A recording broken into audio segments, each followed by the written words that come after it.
गायत्री जाधव, शाळेच्या मुख्याध्यापिका सांगोलकर मॅडम, शाखा प्रमुख देशपांडे मॅडम, बालवाडीच्या मुख्याध्यापिका उत्पात मॅडम यांनी आसनस्थ पाहून त्यांचं मी पुनश्च एकदा शब्द सुमनाने स्वागत करते आणि कार्यक्रमाला सुरुवात करते. सूर्यनारायण जर उगवले नसते तर आकाशाचा रंग समजला नसता. सूर्यनारायण जर उगवले नसते तर आकाशाचा रंग समजला नसता. जर छत्रपती शिवाजीराजे जन्मले नसते तर खरंच हिंदू धर्माचा अर्थ समजला नसता. अशा या हिंदू प्रभू शिवाजी राजा तुला माझे नमन असो आणि अशा या शिवप्रतिमेचं पूजन सन्माननीय अतिथी गायत्री जाधव, शाळेच्या मुख्याध्यापिका सांगोलकर मॅडम, शाखा प्रमुख देशपांडे मॅडम आणि उत्पात मॅडम यांनी आजच्या शिवप्रतिमेचं पूजन करून घेऊ अशी मी त्यांना विनंती करते.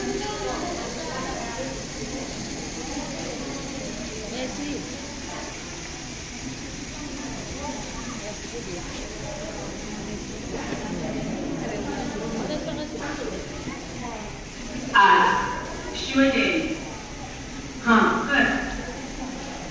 प्रौढ प्रताप पुरंदर ब्राह्मण प्रतिपालक हिंदवी स्वराज्य संस्थापक क्षत्रिय कुलभूषण सिंहासनाधीश्वर राजधीराज महाराज योगीराज श्रीमंत श्री छत्रपती शिवाजी महाराज की लाडक्या राजाची आज शिवजयंती आहे. आपण रोज जे राष्ट्रगीत झाल्यानंतर राज्यगीत घेतो त्या राज्यगीतामध्ये शिवरायांचं सर्व वर्णन केलेले आहे. बाळांनो, तुम्ही नीट जर त्याचा अर्थ समजून घेतला, परवा तुम्ही संविधानाचा अर्थ समजून घेतला, जर राज्यगीताचा सगळा अर्थ समजला तर शिवरायांचा सगळा इतिहास समजल्याशिवाय राहत नाही. अशी ही आमची विद्यार्थिनी गायत्री जाधव ही आपल्याकडे तुमच्या छोटी असल्यापासून छोटा शिशू मोठा शिशू ते 4थी पर्यंत ती आपल्या शाळेतच होती आणि तिने 3री पासून जी शिवगर्जना करण्यास चालू केली ती आज ती मोठी व्याख्याती झालेली. ही कोण आहे? आपल्या शाळेची विद्यार्थिनी गायत्री जाधव. जोरदार टाळ्या वाजवा.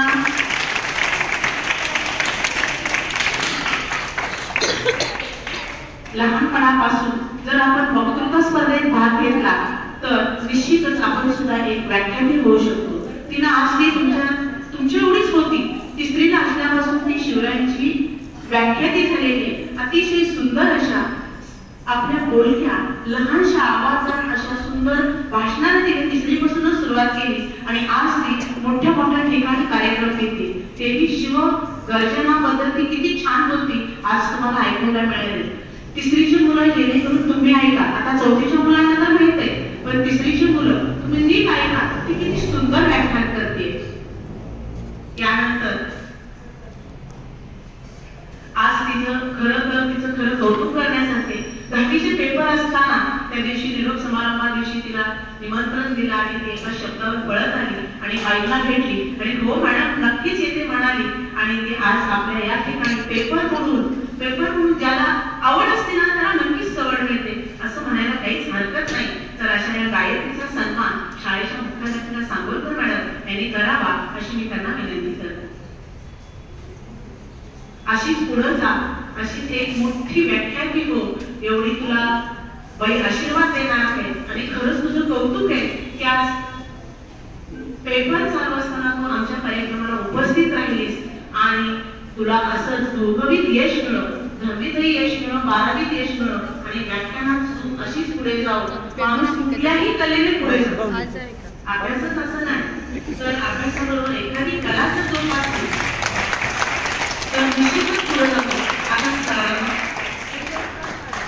तर तिला आज तिचा सन्मान तर शाळेत ठेवत आहे, पण शिक्षिकेतर्फे तिला आज पाकिट देण्यात आणि तिचा गौरव करण्यात येत आहे. सर्व शिक्षिकेतर्फे खरोखर गायत्री आज खरं भाग्यच म्हणायचं की आपल्या शाळेची विद्यार्थी अजून शाळेत विद्यार्थीच आहेत, अजूनही पुढे गेलेले नाही. आता तिची शिवगर्जना आपण आज या ठिकाणी ऐकणार आहोत. तर मी निमंत्रित करते तुम्हाला गायत्री जाधव.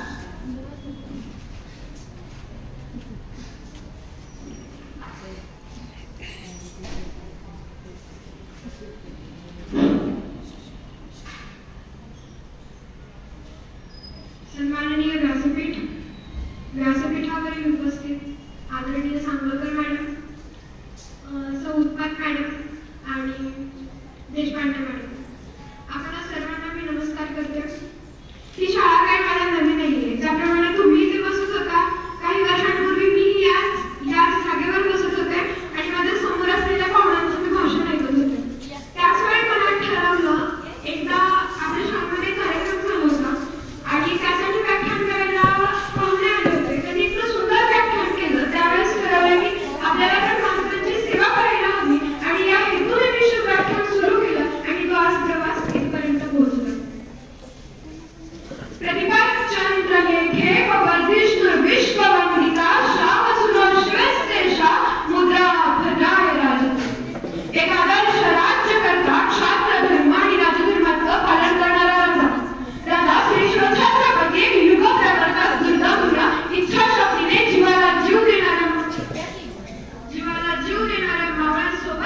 काही सैनिकांची जिगरबाज पोरं राहत होती आणि त्यातलाच एक मेवापूर गावचा चालणारा जनसारखं, बोलणारा जनसारखं, मिशिरा जनसारखी दाढीचा कट जनसारखा, डोक्यात एकच नाक, जगावं तर बाबासारखं आणि जगावं तर शिवबांसारखं दुसरं सुचतच नव्हतं त्याला.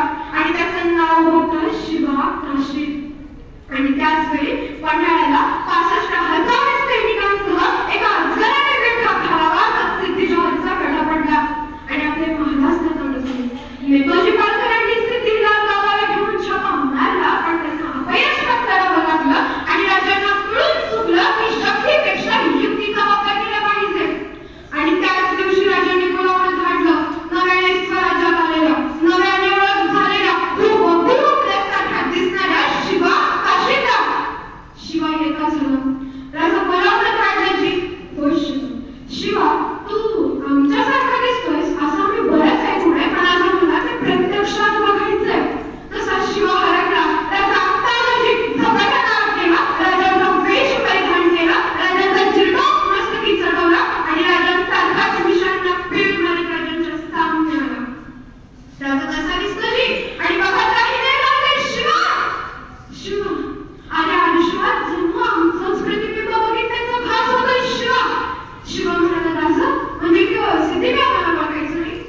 राजांची लगबगीनं पुढे झाली. आरती करू लागली राजांची. कळेना राजांना व दर्शन आरती करते. तुझ्या पोराच्या मृत्यूची बातमी घेऊन आलो, दर्शन आरती करते. पण राजांच्या तोंडातून शब्दच फुटत नव्हते. राजा हाताने शिवकाशीच्या बायकोनं फुटपान आणलं, ते राजांच्या पुढ्यात ठेवलं. शिवकाशीच्या आई म्हणाली, राजा ते बोलू का? आलं तेवढ्या सिद्धीच्या येण्यात सुटलास. पहिल्यांदा तुझ्या अमुकडे जायचं सोडून तू आठवडी करून माझ्याकडे कशाला आलास? त्यावेळेस राजे म्हणाले, आई एक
भूषण वितुंड कर जैसे मृगराज तेज कमान सबर कंस जुबी कंस बर लोलित चरण जबर शेर शिवराज शेर शिवराज.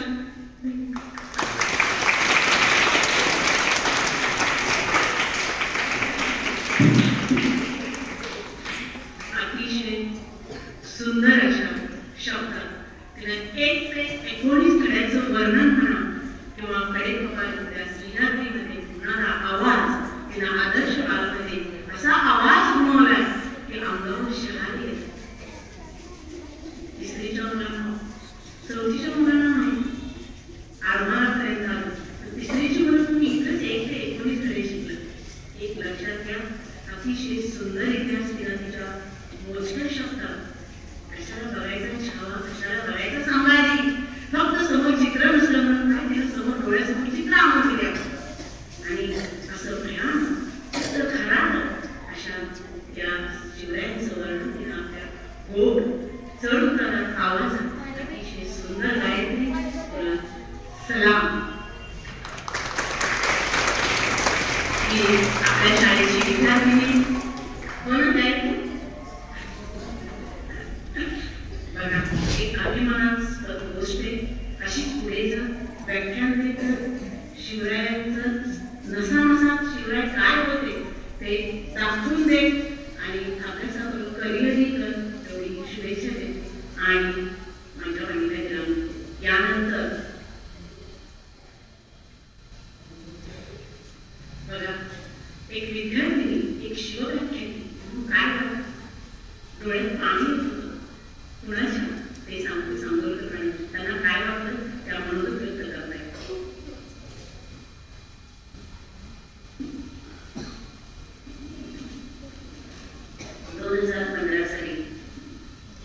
गुढीपाडव्याच्या ठाण्यावर घेऊन ठेवलं, कारण की मुलं 5 मिनिटं सुद्धा शांत बसत नाही. आम्ही गोष्ट सांगायला करतो, पण आज गोष्ट सांगत होती तर सगळी मुलं इतकी शांत पद्धतीने ऐकून घेत होती.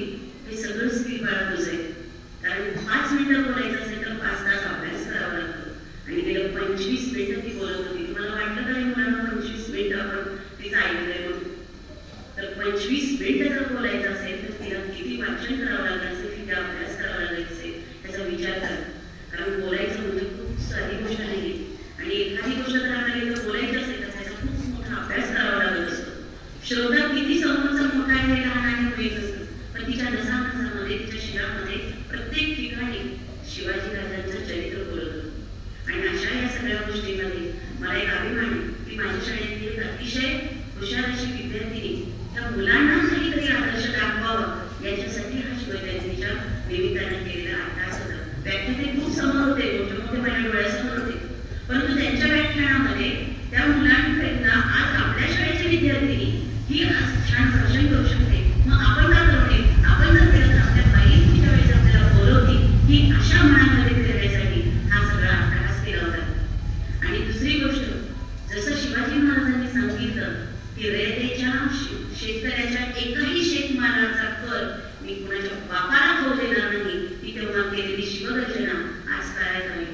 शेतकरी हा आपला दाताच आहे हे जसं महात्मा गांधीजींना कळलं होतं तसं शिवरायांनाही कळलं होतं. म्हणून आपली प्रार्थना सुद्धा जी आहे ती प्रार्थना सुद्धा शेतकऱ्याला आपण वंदन करतो, कारण शेतकरी हा आपला खूप मोठा आधार आहे. भारताची शेती ही 80% शेती प्रधान देशातली. आणि मग आम्हालाही आमच्या जे आम्हाला काही उपकार नाही आहे त्या उपकारांना आम्हाला कळायचं नाहीये, पण शिवजयंती निमित्त एक मराठा लाख मराठा असंही आहे, शेतकरी म्हणूनही आहे आणि महिलांचा सन्मान म्हणूनही आहे. अशा अनेक कारणांमुळे आम्ही आज आमच्या शाळेचे पालक आणि या गाडीवरील सगळे त्यांचा सन्मान आम्ही आज इथे करणार आहे. कारण त्यांनी आमचे जे शाळेत त्यांनी आमच्यावर जे काही प्रेम दाखवले ना ते प्रेम कुठल्याच मध्ये उतरणार नाही. म्हणून आज शिवजयंती निमित्त आज आम्ही त्यांचा छोटासा मान करणं सन्मान करणार आहोत. त्यांनी तो स्वीकारावा अशी त्यांना विनंती करते. आणि दुसरी गोष्ट, त्यांच्या घरामध्ये बघायला मिळालेली शिवाजी महाराजांनी जसं एकत्र कुटुंब एकत्र माणसं जमवण्याची ताकद होती तशी त्यांच्या घरामध्ये त्यांच्या